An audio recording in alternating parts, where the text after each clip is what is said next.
Assalomu alaykum aziz kuzatuvchilar. Mana bugun bizlar rayon markazida Tinchlik ko'chasida Jamila onamizni Shukrona kunlari musofir yurtdan o'g'illari Amirjon nomerlar tashrif buyurdik. O'zimiz hamkasbimiz, ukamiz Onajonlar tunani chiroqli kelamiz. Onajonga uzoq umr, sihat salomatlik tilaymiz. Rahmat, kuzatuvchilar.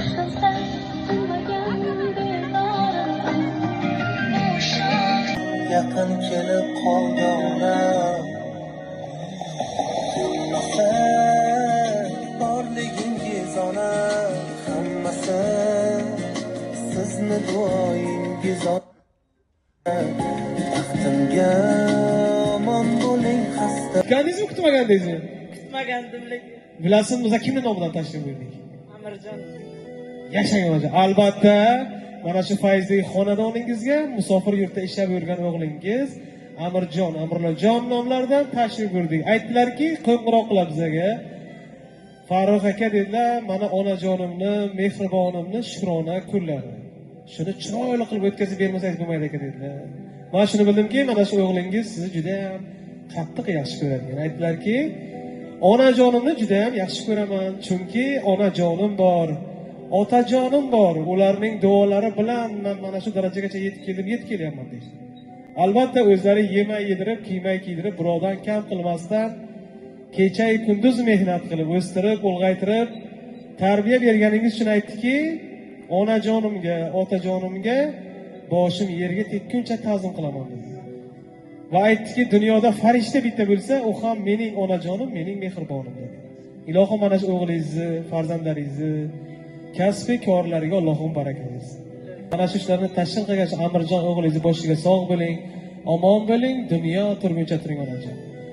Kayfiyatlar ko'tarildimi? Ha? Mana shu Amirjon o'g'lingizni sizga atab qo'ygan bir chiroyli bir sovg'asi bor, shuni hozir topshirib olamiz.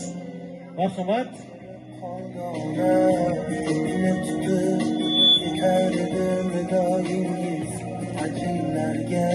Mana onajon, mana shu gullarni o'g'lingiz nomidan qabul qilasiz. Mana shu berilgan gullardan hamisha ochilib yuring, maylimi? Sog' bo'ling, salomat bo'ling. Shukrona kuningiz yana bir bor muborak bo'lsin. Mana o'g'lim mana tug'ilgan kunimga kela olmadi yoki bo'lmasam ishtirok eta olmadi deb xafa bo'lmaysiz. U kishini allaqachon bizning ijtimoiy tarmoqdagi sahifamizga o'zlarining dilnomalarini yozib qoldirdilarki, Farruh aka, men ba'zi bir sabablarga ko'ra uzoqroqdaman, musofirdaman, mehnatdaman dedilar. Onajonimni tug'ilgan kunlarida ishtirok eta olmasam-da, lekin mana shu o'zimni yuragimdagi eng ezgu tilaklarimni onajonimga yo'llab qolaman deb o'zlari bir to'rt qatorlik to'qigan bir she'rlari bor ekanda. Men shuni sizga o'qib berishim kerak ekan. Shuni o'qib beraman. Mana shu Amirjonning nomidan, o'g'lingizning nomidan qabul qilasiz onajon. Balki hayotim arzondir onam. Lekin bu dunyoda meni eng qimmatim o'zingiz. Balki orzularim armondir onam. Lekin bu dunyoda meni jannatim o'zingiz deb yozib qoldirdilar. Ilohim mana shu Amirjon bag'ringizga sog' salomat o'ynab kelsin ilohim. Tug'ilgan kuning muborak bo'lsin. Yaxshi ko'raman seni.